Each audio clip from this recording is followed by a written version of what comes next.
Hmm.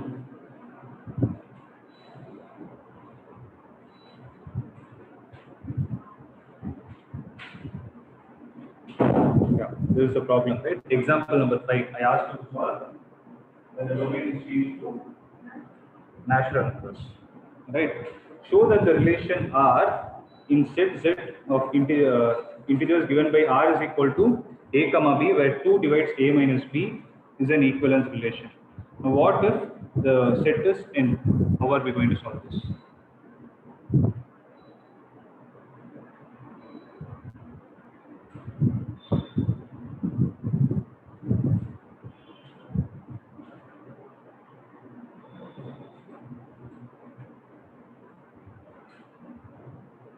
How to solve this, guys? So what is the first step we need to do? I told you a set of steps, no? What are we doing? The first is you have a natural number set here, you have another natural number set here, right? So natural numbers are going to start with 1, 2, 3, so on till, okay, they're going to go like this. Now, the relation is you need to form the set of ordered pairs, and what are the rules these ordered pairs need to follow or need to satisfy? What is the rule the ordered pair is supposed to satisfy? The ordered pair should be A comma B, where A minus B is divisible by 2. So how to get it? So if I write n cross n, first is I will always write the Cartesian product. So when I write the Cartesian product, what am I going to get? 1 comma 1, 1 comma 2, 1 comma 3, so on till whatever it is. Similarly, you will have 2 comma 1, 2 comma 2, 2 comma 3, keeps on going like this. Now, it's an infinite set, right? Now, for it to be reflexive, what are all the ordered pairs I need to choose? So, for reflexive, I will choose 1 comma 1, 2 comma 2, 3 comma 3, so on. If I do this, are they satisfying the condition which is required here? So A minus B, that is 1 minus 1 is divisible by 2. Yes. 2 minus 2 is divisible by 2. Yes, it is satisfying. Now what about symmetric? So for symmetric, I can choose one thing and one is defined by the question. So what is that we can choose? So if 1 comma 2 exists, then is 2 comma 1 also going to exist? 1 minus 2 is going to give us how much? Minus 1. Okay, I will take like this. If I take the numbers like this, if I take 1 comma 3 which belongs to the set, then can I say 3 comma 1 also belongs to the set according to the condition they have given? Yes, right?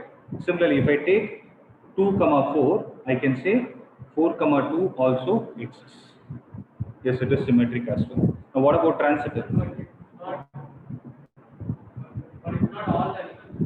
Need not be done. It is like if A1, A2 exists, if I say 1 comma 3 is satisfying the condition, then 3 comma 1 also should satisfy the condition. That's what transitive says. No, that's what the statement is. I would have written it here. Symmetric. A relation in set A is said to be symmetric if A1 comma A2 belongs to R. That is what we are defining. And A2 comma A1 also belongs to R according to the question. If you are choosing that A1 comma A2 in the relation, and if A2 comma A1 also satisfies automatically, then we can say that the given relation is symmetric in nature. Right? Here you are able to understand. I am trying to say, yes, 1 comma 3 belongs to the set, but I am trying to find out whether 3 comma 1 also belongs to the set. Answer is yes. Like that, if you take any combination, you are going to get. Now, what is the condition to be satisfied for transitive? A1 comma A2 should belong to R. A2 comma A3 also should belong to R. Then A1 comma A3 satisfied, right? So if I say 1 comma 3 belongs to R, then 3 comma 5 belongs to R. These two are chosen by me. I am saying 1 comma 3 and 3 comma 5 belong to R. Then 1 comma 5 also I am able to see it in the same set. Hence it is transitive as well. Right? So from this can be concluded that the given relation is still equivalence relation. I hope you are able to understand. So whenever you are trying to prove all these things, what is the point you need to concentrate upon? The set which they are giving is what you need to concentrate upon. So if the same question I change it to whole numbers, will it work? Positive integers, negative integers, yes, okay. Irrational numbers, irrational numbers, rational numbers. You think it will work? You try and see, not it. Because you will get fractional values. In rational numbers, we want to take only these things. Huh? So another, depending on what set they are giving only, the problem can be solved. Okay. So the problem that they give is integers, and what we took is natural numbers. I hope it is clear. So are we ready to solve the problems from the textbook? Shall we start solving them?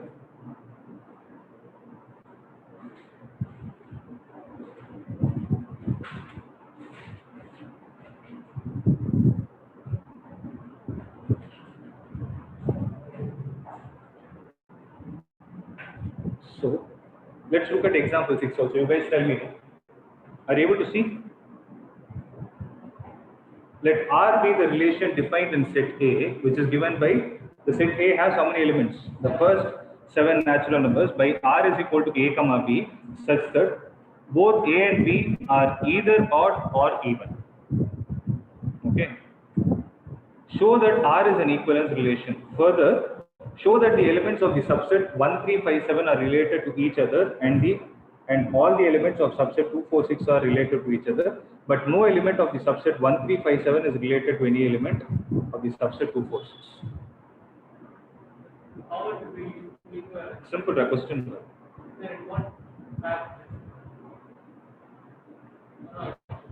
Try, no? You guys try. So first step, what are we supposed to do? Write down the Cartesian product. So what does the Cartesian product represent? Cartesian product, Cartesian product of the set A with itself. A cross A. A cross A. 1, 1, 1, 2, 1, 3. Write the whole part.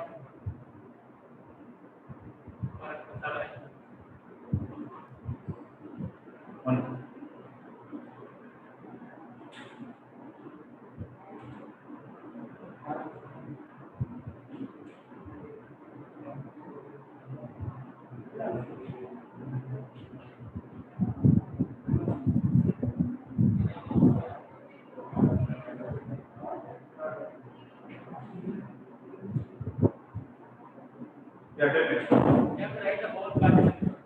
You write, you take certain values 1, 1, 1, 2, 1, 3 till what will be the last number with starting number 1, 1, 7. Similarly, 2, 1, 2, 2, 2, 3, so on till 2, 7.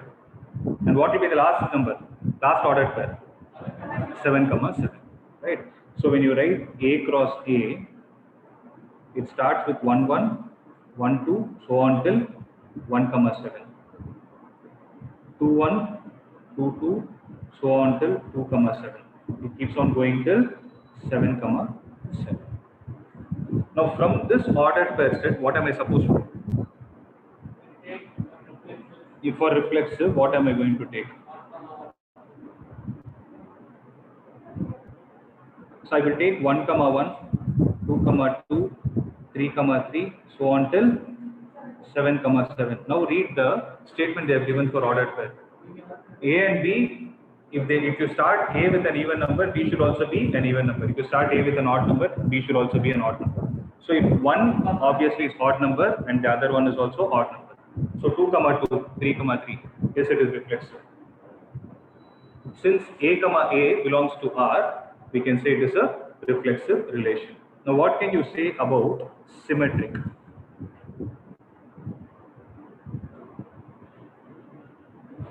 In the symmetric relation, I can choose one and one will be chosen by the question. So what is the one I can choose? If I start with 1, I will not choose 1 because 1, 1 relates to reflexive. So I will choose 2 different. I will think of 1, 3. If 1, 3 is going to exist in the Cartesian product, can you, from the Cartesian product set, can you fit it into this relation? Yes, because 3, 1 also can exist. Why? Both are odd numbers. Similarly, if I say 2, 4 is going to exist in this relation, then 4, 2 also exists. So from this, what can we conclude? It is symmetric. What about transitive? Is it transitive? Since they have asked us Yes. to do, yes. So tell me, what are the numbers? 1, 3, 3, 1, 1, 5. 5, 1, 5. It belongs. Right, like that you take any number, it will belong. So till here it is easy, you can prove it as an equivalence relation. But did you guys, I'm more concerned about the second part of the question. Did you guys understand what they're asking? Further, show that all the elements of the subset 1357, the subset 1357 is a set of odd numbers. So they are saying all the elements of the subset 1357 are related to each other, in the sense when you write the ordered pair, you write the ordered pair in such a way that you will have only set of odd numbers. So they are related only among themselves. In this question, is it possible for you to write 1, 2? Obviously no. Similarly, they are saying are related to each other, and all the elements of the subset 2, 4, 6 are related to each other. If you take 2 as the first element, the second element has to be an even number. That is why they have taken the subset of even numbers. Okay, but no element of the subset 1357 is related to any element of the subset 2, 4, 6. I hope you guys are able to understand. Okay. So in this chapter, the challenge is how you are going to present it in the Excel. I'm only you have to. But what you do is write it point wise. In the textbook they have given it like paragraph. You write it in point wise, not in easy. But you can show it using examples as I told you.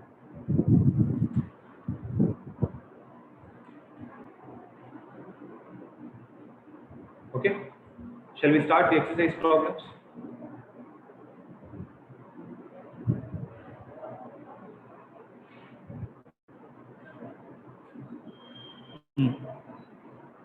So exercise 1.1, determine whether the below relations is reflexive, symmetric and transitive. They are asking you to determine, so it is your work to find out. I hope you guys are able to see, right? Okay. So relation R in set A, which is given by the first 14 natural numbers, is defined as R is equal to x comma y. The ordered pair should be in such a way. What is the relation? 3x minus y is 0 or y is equal to 3x. Anything else? Means if the value of x is given as 1, the value of y should come out 3 times the input value.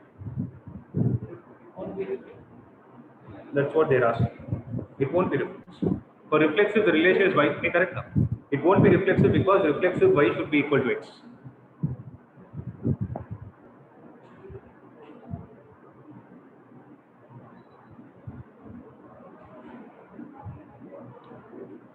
See, I always have the habit of writing the Cartesian product and then I will take your inputs.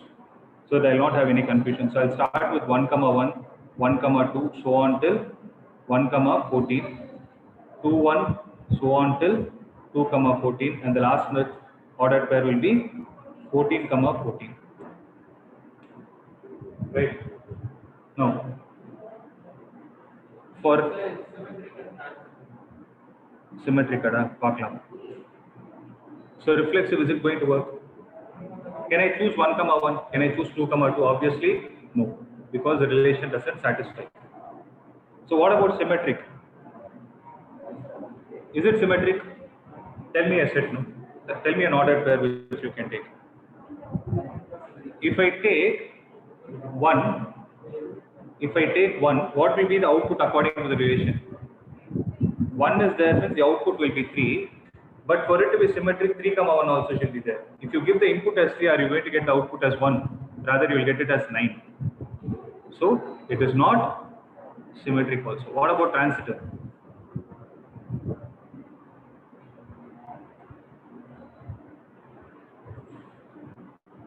So, if I give the input as 1, the output will be 3.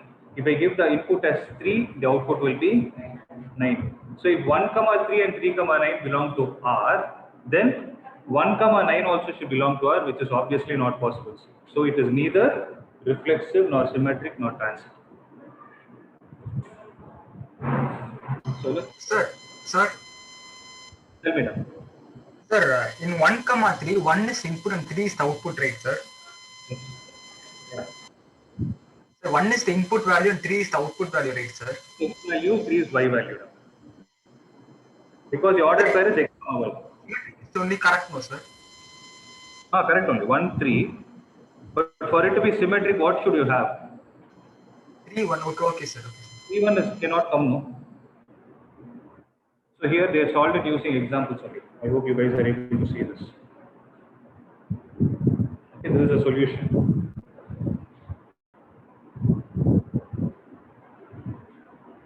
So this is how you write a relation. So you can present it in this way like so. Okay. Shall I move to the next one? So I'll be back. I want you all to solve this problem and be ready. Try it.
What is the answer?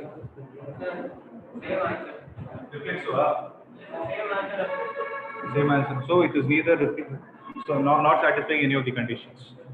Right? Everybody, can I move on to the solution? Not reflexive, not symmetric, not transitive. Right? So determine whether the below relation is reflexive, symmetric, and transitive. A relation R on set A is 1, 2, 3, 4, 5, 6 defined by the relation x comma y, where y is divisible by x. X comma y means the output is divisible by the input.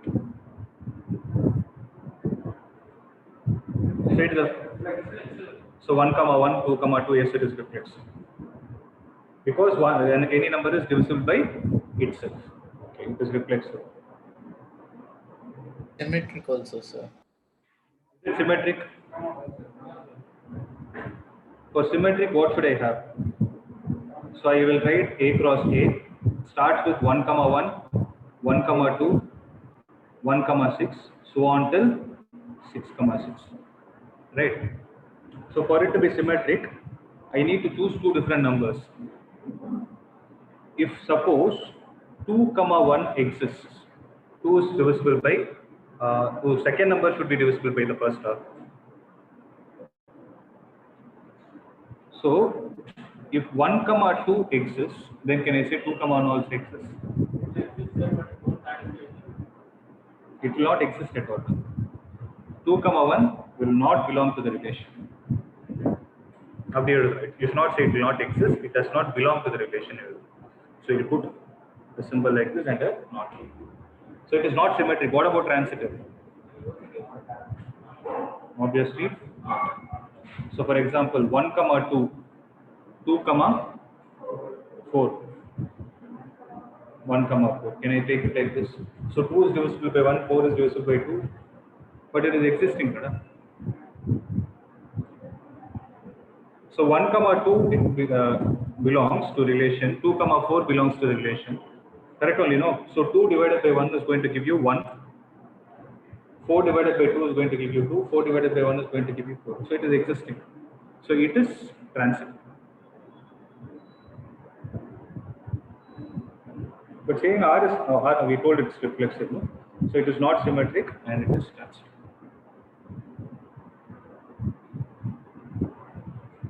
So determine whether the below relation is reflexive, symmetric, transitive, and the relation R is given in set of all integers, which is defined as R is equal to x comma y, where x minus y is an integer. The difference between an integer and integer is going to be an integer. Okay, so it will come as, is it possible to have reflexive Yes. or the numbers? You can take the similar numbers 1 minus 1. So the difference between same numbers is going to give you a 0, which is again an integer, right? Symmetric. Guys who are online, I hope I'm not fast. With the hope that you're able to understand, I'm going. Sir, no, sir, it's not symmetric, sir. Okay, you're able to understand, no? Yes, sir. Okay. Yes, sir. Sir, So symmetric means, is it symmetric? Yes, it is. So 1 comma 2 I take, 2 comma 1 will also exist. So the difference between any. What about transitive? it's transitive, sir. Is it 1 comma 2, 2 comma 3, then 1 comma 3 will also exist. It is transitive. So you can find every set like this. So it is an equivalence relation. Suppose the question is changed from integer to natural number.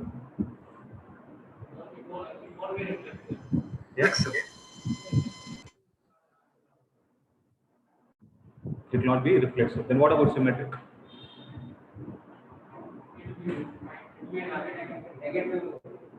Okay. See, I change the natural. If x minus y is an integer, is what they're saying, upper reflexive circle. It can be reflexive because I didn't change this part. I changed only the set value. Are you guys able to understand what I'm doing? Instead of integer, had the same question been natural numbers, will this satisfy? Is it going to be reflexive? Yes, because 1 minus 1, 2 minus 2, everything is going to give you a 0, and 0 is an integer, right? Symmetric. If 1 Sir, comma it 2 can't be symmetric, right? it can be done. Because x It minus be y, negative, right? but x minus y is an integer only, no? See, you're getting confused between the set and the condition that they have given. The number you're choosing between, the numbers you're choosing for x and y are natural numbers, but x minus Yes, y sir, can I be an understood. integer. I understood, sir. Okay, so had the question been changed here also, instead of integer, if they say natural number, then things will change. Is it going to be reflexive? No. It will not be reflexive because 1 minus 1, 2 minus 2, everything will give you a 0, which is not a natural number. 1 comma 2, yes, it is going to exist, but 2 comma 1 does not exist because you have negative value. Okay. Similarly, transitive. But if the same question is given as instead of x minus y, the difference of x and y is a natural number. Reflexive except reflexive will have symmetric and transitive. So you can do all these kind of permutations and combinations and try to solve the problems. Okay, you guys think about it. So R is reflexive, yes. Symmetric, yes. Transitive, yes. Shall we move on to the next one? So determine the relation. So relation R in set A of human beings in a town at a particular time is given by R is equal to x comma y. X and y work at the same place. So there is a town and set A represents the set of human beings in the town. So human 1, 2, so on. Similarly, human 1, human 2, so on.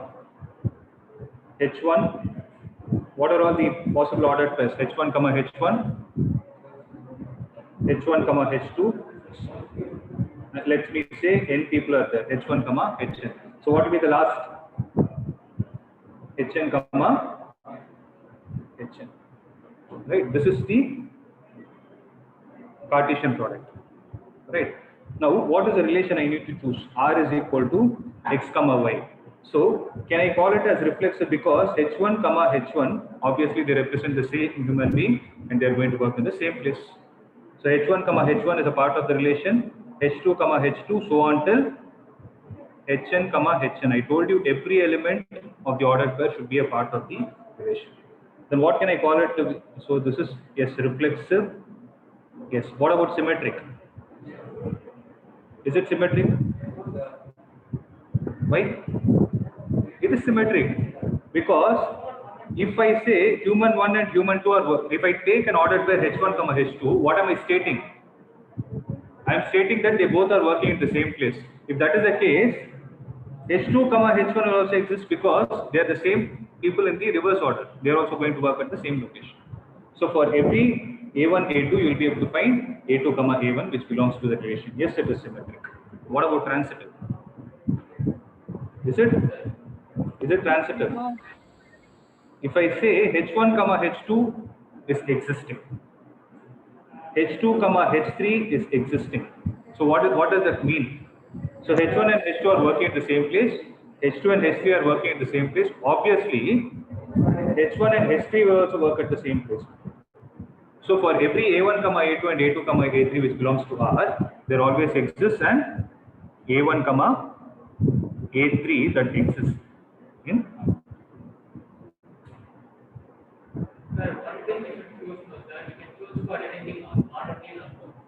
You can choose anything. Instead of X and Y, you can take variables. You just have to explain it properly.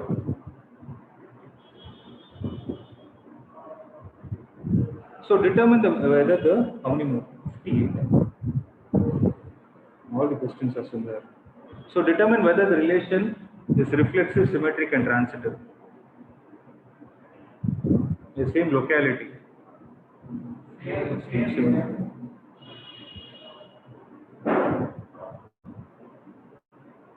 Giving it to you.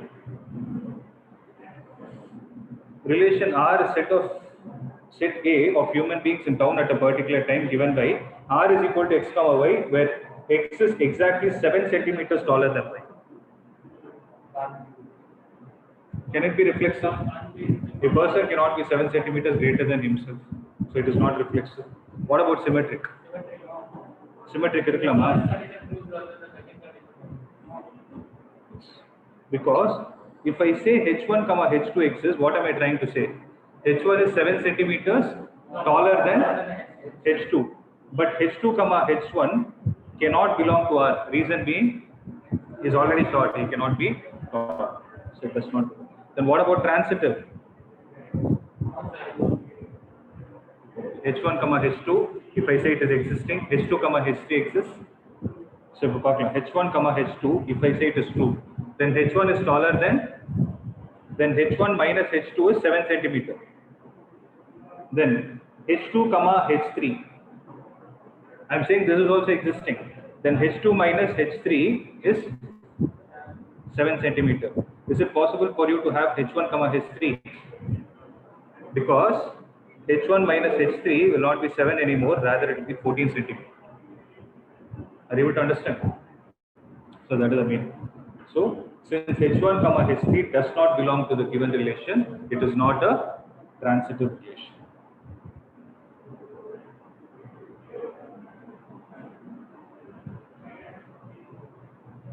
The same thing. You guys can do it. Shall I move on to the next exercise?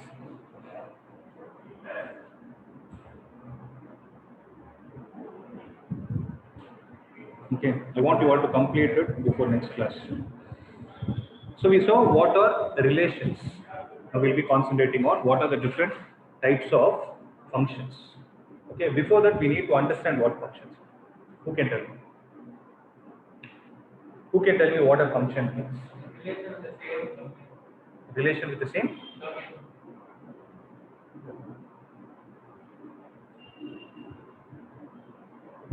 So if something has to be a relation, where relation is a subset of what? It is a relation is a subset of Cartesian product. In Cartesian product, is there any restriction? That is, the same number from the input set can be associated with any number in the output set. For example, if I take the natural numbers 1, 2, 3, 4, 5, 6, I can write 1, 1, 1, 2, 1, 3, 1, 4, 1, 5. So what am I trying to say from there? So each number from the domain has multiple images. If I have to speak in the language of functions, it has multiple images. Means the same input is going to have multiple outputs. Can that be called as a function? So now the question is function a relation? Is function a relation? Okay, then we have to. How many of you don't remember? Not sure. How many of you are not sure? Functions you're not comfortable. Okay. The functions is as such slightly a tougher part. Anyways, I have gone to the 11th basics. This is the 11th standard textbook. Let me explain it. Function is also a relation. Okay. So function is also a relation, except the fact that it is represented by symbol f. F. So a function f from which set to which set? From the set A to a set P. Sorry, a relation f from set A to set P can be called as a function if, please underline this word, every element of set A has one and only one image associated with elements in set B. Means if I write 1, 2 and 1, 3, no more I can call that relation as a function. So for relation, you should have only one input, but you can have multiple outputs.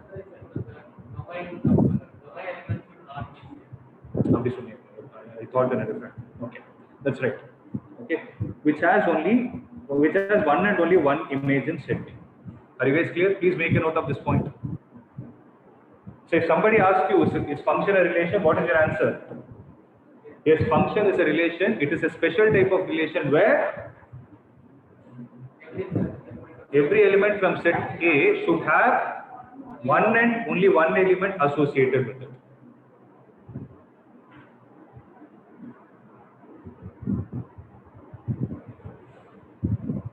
So how can you put it in very simple words? Students who are online, are you guys able to understand? Yes, sir. Is there anything Yes, sir. Okay. Now listen. So in other words, what can you say? A function f is a relation or a special type of relation such that no two ordered pairs in the relation will have the same first element. If they have, it is no more a function. It is only going to be a relation. Okay. So I am repeating it. There are only four things. One is, remember this ordered. I'm calling it as a block diagram. I'm putting within a block so that I'm showing you what is the direction. First that exists is ordered pair. So ordered pair comes from where? Sets. So you need two sets or even one set from where you can form the ordered pair. Right? Actually, ordered pair comes from where? I'm sorry. So first is sets. From the sets you will do Cartesian product. The Cartesian product is going to give you a set of ordered pairs, and a subset of this is going to give you a relation, and a subset of relation is function. That is the order. Okay, and the subset of the relation is what we call it as a function. I hope it's clear.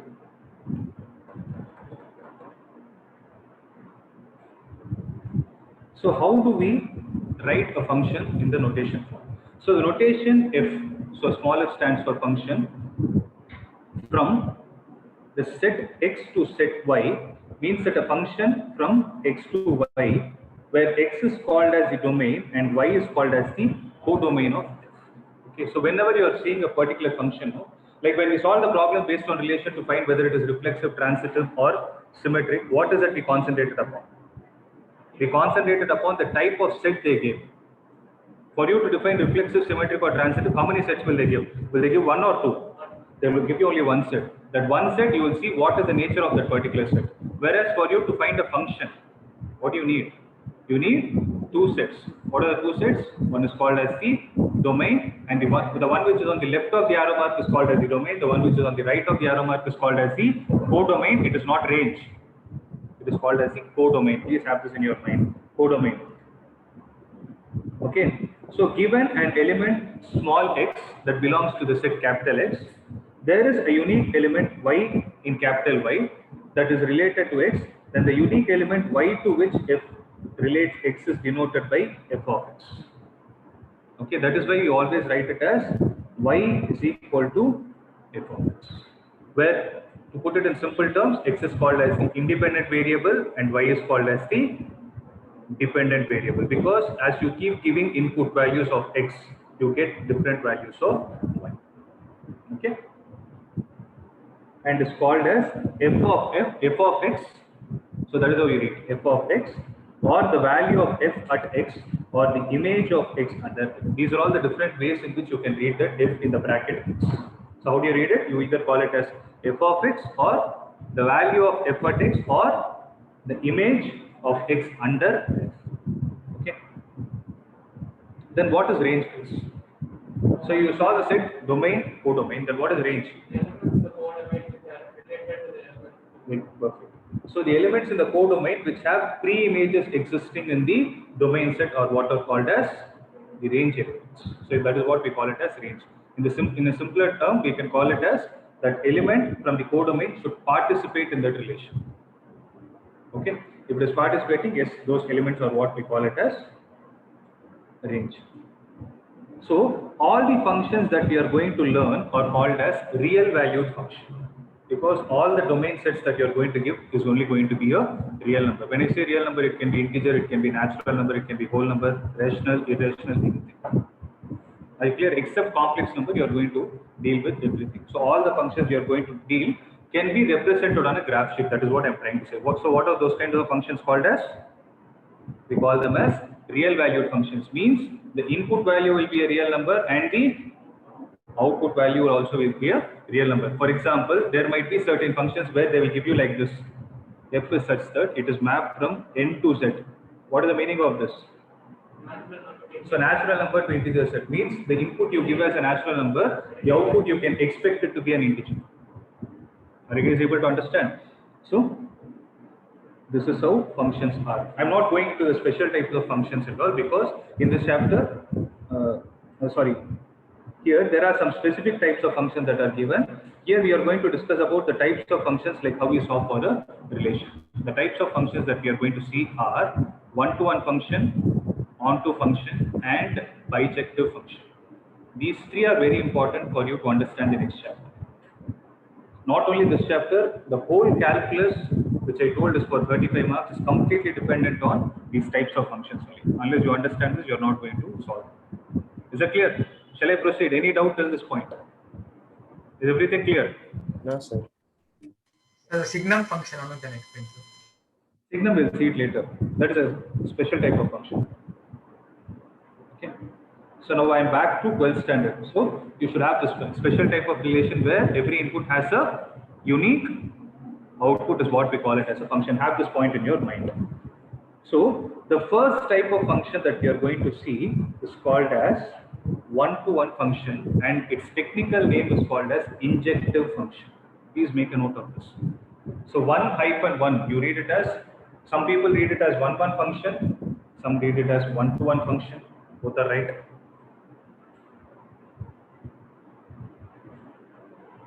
So the heading is one-one function. The bracket you can write it as, what is the technical name of it? It's called injective function. Okay. So if you have a function which is mapped from x to y, where x is the domain and y is the codomain, you can call that so-called function to be one-to-one. The name itself is suggesting you need not read anything else. When can you say it is one-to-one? When one element from x is associated to only one element. Or you can put it in the reverse way. Every output has only one pre-image in x. Okay. If the images of distinct elements of x under f are distinct. So what I am trying to say is, I'll give you an example for you to understand. Can I go slightly outside your textbook for you to understand? In terms of graphs and the like, I show you if you're comfortable, right? I'll try it. If it is tough, please let me know. I will try to explain all these things in terms of graphs so that you can visualize it. Shall I start? Listen. So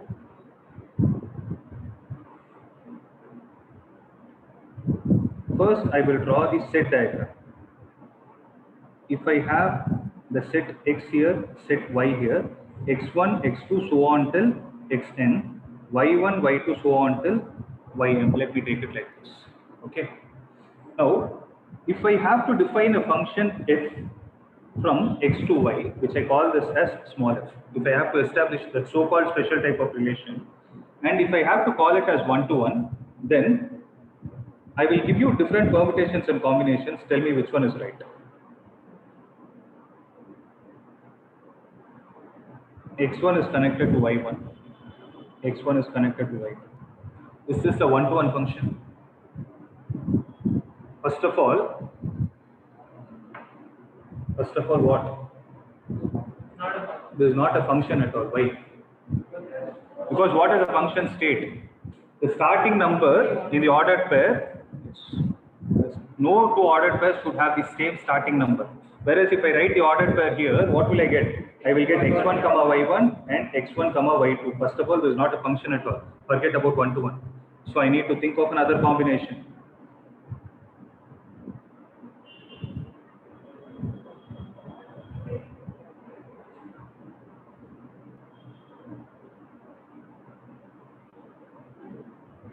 Can I call this as a one-to-one function? So what am I trying to say? Yes, sir. So what Yes, does sir. it say? If the images of distinct elements, distinct means x1 and x2 should be different. If the images of the distinct elements of x under f are distinct, means what are they trying to say? The input element should also be different in the ordered pair, and the output element should also be different in the ordered pair. Means if at all I give you an ordered pair x1 comma y1, x2 comma y1, can I call this as a one-to-one function? Look at that. Can I call this as a one-to-one function? No, sir. Why? No, No. sir. Because input elements are distinct. Sir, both the y values are Both the same. y, but they are mapped to the same value of y1. So it is not a one-to-one function. Rather, this kind of a function is called as a many-to-one function because many inputs are associated with the same output. So the opposite of one-to-one function is what? It's a many-to-one function. I hope it is clear, right? Now, how to graphically see whether a function is one-to-one or many-to-one? So if I have a graph like this, x and y, okay. If I give you a graph like this, and they ask you whether it is a one-to-one function or many-to-one function, what we need to do is, there is something called as horizontal line test. This is not there in your textbook. Please make a note so that your thought process will be better. If there is something called as horizontal line test, means you need to draw a horizontal line, and if that horizontal line cuts the whole curve only at one point. I'm repeating it again. If the horizontal line cuts the whole curve only at one point, then yes, it is a one-to-one function. If not, it is a many-to-one function. Example, can you tell me a shape where the line will cut at 2 points? Perfect. U-shape. You're all. So it's a parabola. If you think of an upward parabola, is it a one-to-one function? If I do a horizontal line test, it will cut the curve at 2 points. So it is not a one-to-one function, it is a many-to-one function. For example, if this point is 2, 4, then this point will be minus 2, 4. Different inputs, but same output. So it is not a one-to-one function, rather it is a many-to-one function. So it is failing the horizontal line tests. Okay. So this horizontal line test will help you in a chapter called as continuity and differentiability. So please have it in your mind. Am I clear, guys? Right?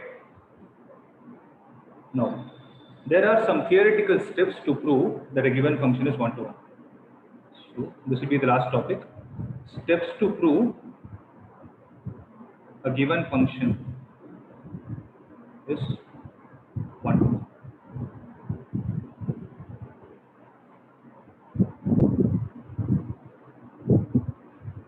One-to-one for a function mapped from x to y. Okay, va? So I'll call that function as y is equal to f of x. If I say this is the given function, the first step is consider x1 comma x2 which belongs to the domain x. Second, find f of x1 and f of x2. Third, equate f of x1 and f of x2. Fourth, solve for x1 and x2. From here, the classification starts. If x1 comes out to be equal to x2, then it is a one-to-one function. If x1 is not equal to x2, then it is a many-to-one function.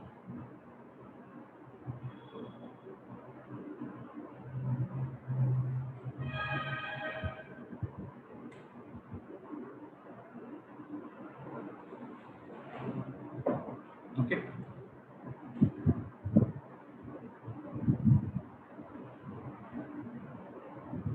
Simple example. Find if y is equal to x cube is one-to-one or many-to-one. Use these steps. What are we supposed to do? First, solution start like this. Consider, for every problem it starts like this. Consider x1 comma x2 which belongs to x.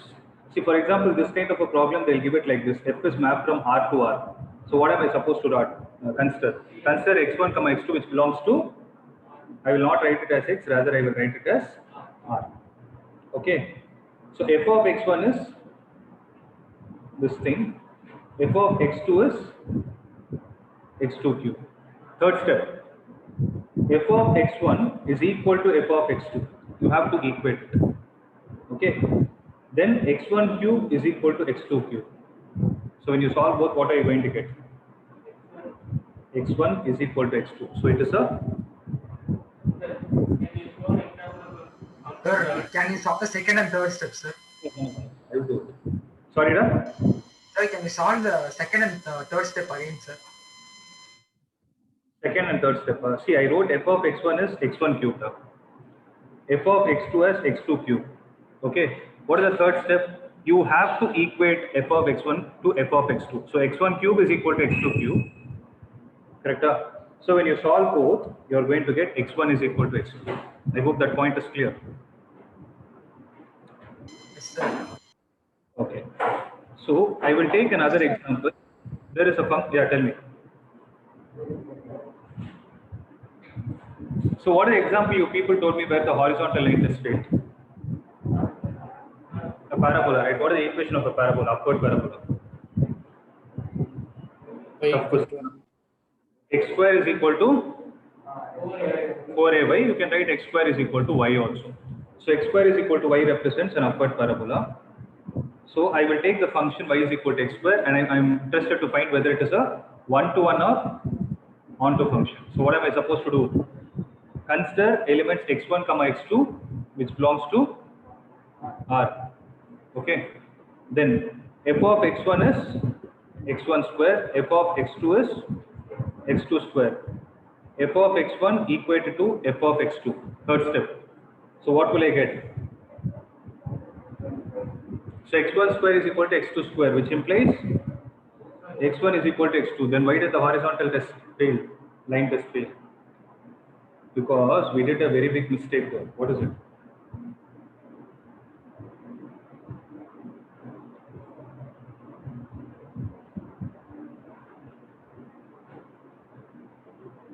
x1 is equal to plus or minus Plus or x2. minus. I told you an example there. 2 will also give you the output as 4. Minus 2 will also give you the output as 4. So plus or minus 2 will give you the output as 4. Similarly, x1 is equal to plus or minus x2. Since x1 is not equal to x2 in this case, because x1 can be equal to minus x2 also. This is what kind of a function?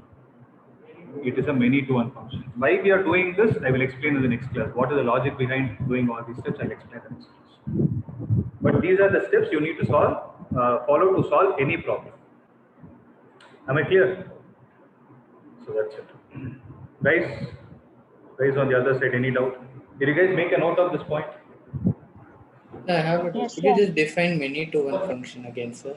Yeah, tell me now. Could you again define many to one function? What should I do? Just define it, sir. That's it. Define what? Your voice Many is to breaking. one function. Many to one. Many to one means, see, if many inputs have the same output, then it's a many to one function. Okay, sir. Thank you. That's all I need. If one input is having only one output, it's a one to one function. So to put it in simple terms, whichever is not one to one by default is many to one. Okay, sir. Understood.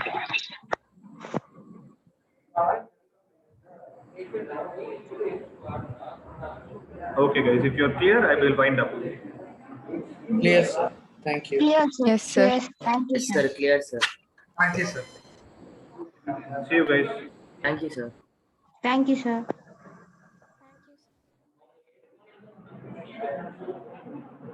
Surya, that doubt, many to one